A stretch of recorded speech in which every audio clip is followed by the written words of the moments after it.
Hey, what up guys? So today we're going to be working on a project that's been floating around between a couple of my friends. It's going to be this guy right here. I'm sure you guys have seen it on one of my other videos.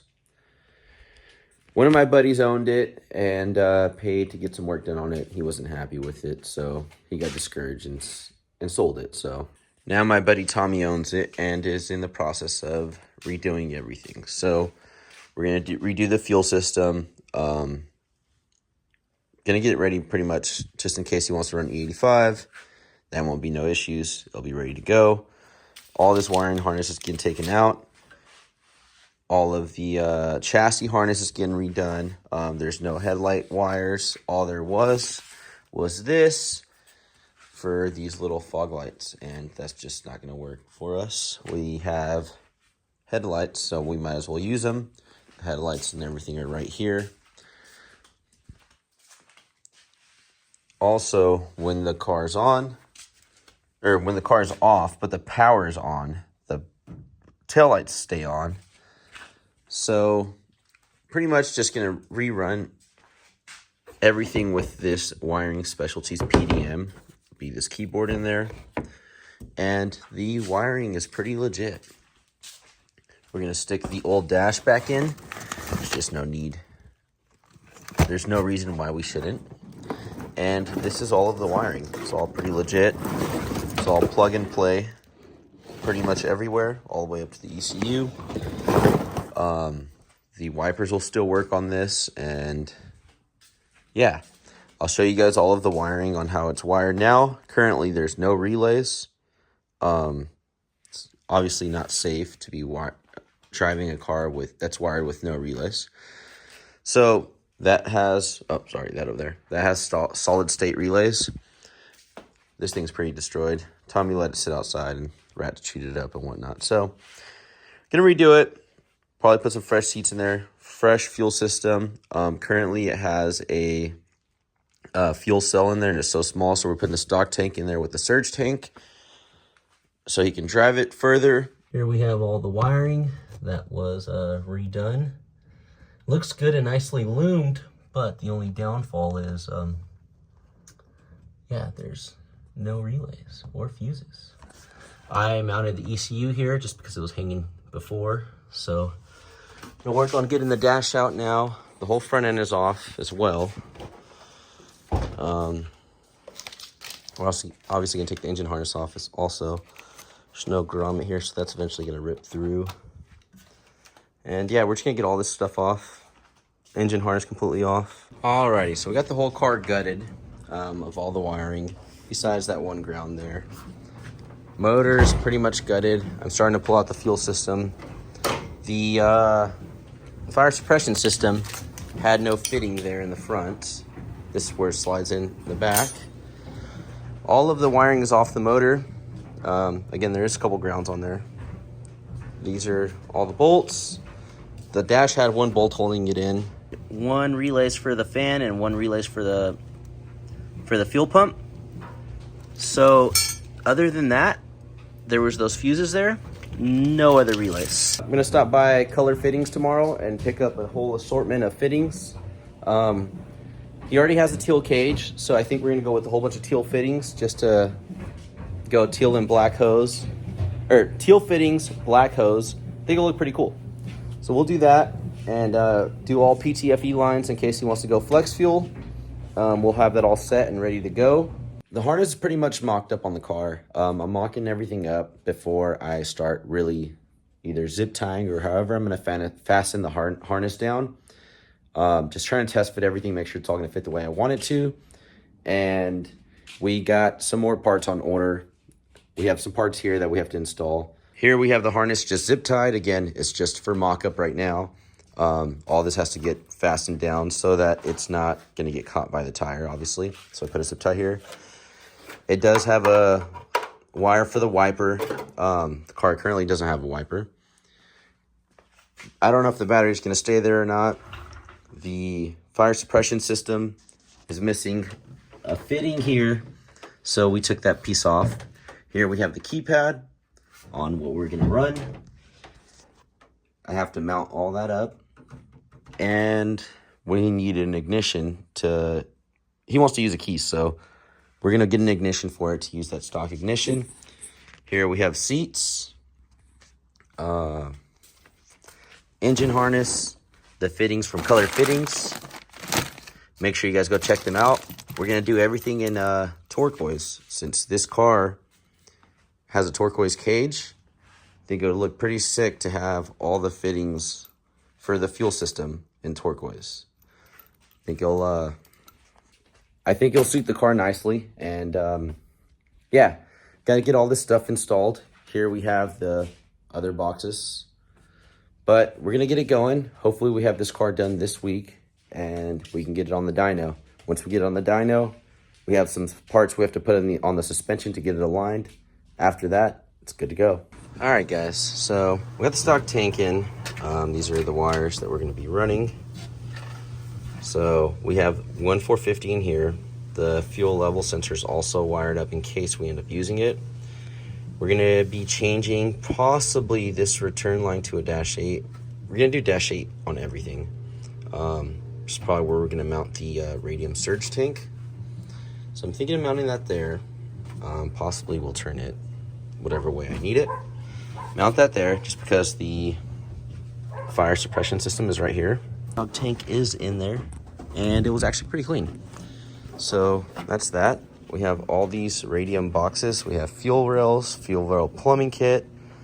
Let's see what else we have. Fuel filter. And we have a fuel filter heat exchanger. Whatever that is, we're going to learn it. Mount this guy on there. Here's a lot of his old stuff. The old hanger to that pump. All the new fittings. All right, so I slapped the engine harness on there. In order to get it to fit very well, we would have to drill a hole back there. And I'm trying not to make any more holes on the car. I'm trying to utilize whatever's there. So I kind of left this here where it's at. I'm not sure. Might end up making a hole over there. But for now, I'm going to run it out of there. And probably heat wrap everything behind that's sitting on the motor so it doesn't melt. Starter wires are connected. Oh, sorry, you can't see it. Starter wires are connected. I currently powered it up. High beams work. The tail lights work. It's pretty cool. Tail lights are on. It's a huge mess. I just have everything thrown around, trying to make sure everything works. So, let's see, here's the keyboard. Lights are off. It's regular running lights, and then high beams. Off, running lights, high beams. It's pretty cool. So back here, we have a feed and a return on this side. I think it looks pretty cool. And then we have the feed for the surge tank, which will go to here, which is this line back here. And then the return will be back here. I need to get another bulkhead. So I need to get another bulkhead so that I can run that line. And then we'll do those down there and then finish off the bottom. Still have to mount the fuel filter, and that is a heat exchanger on the fuel filter. All right, so we got most of the fittings and lines out. That's going to be majority of them on the car. As you guys know, these fittings and lines are not cheap, so this is not a cheap fuel system. But the fuel system will be ready for whatever he has to throw at it. It's probably an overkill for this car. But if he ever decides to make more power, which everybody loves more power, if he ever decides to make more power, it's pretty much ready for it. Front end's pretty much on. It's kind of just the way it's going to be until somebody remakes the tube front. Nothing I can really do but zip tie the wires up. This is the extra fan wire. And This is kind of where this thing just lands unless we zip tie it up, but we also don't want it touching the radiator. And corner lights, well, there's no tabs to mount them, so those are currently going to stay that way. All the fuel lines done. We have to add another coolant temp sensor back there for the gauge. That's for the gauge.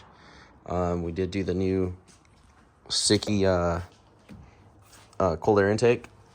So it's all plugged up, ready to go. One thing we noticed is in this harness, there's no oil pressure sensor.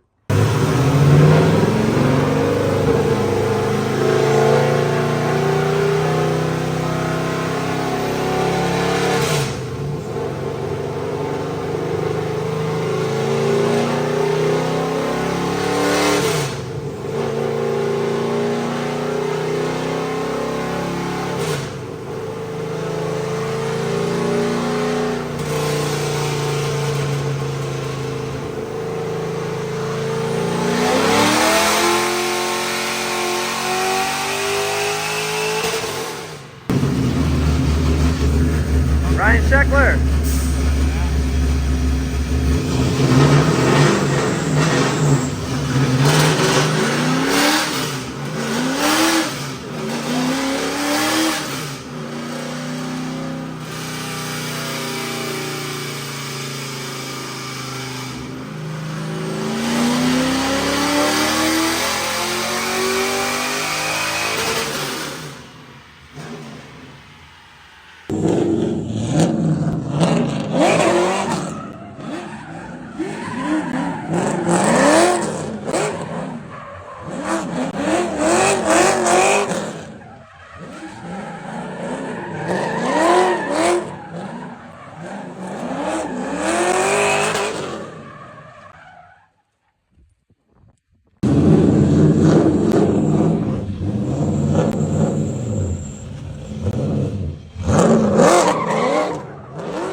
What up, guys? So, car's back from the tune. Did very well.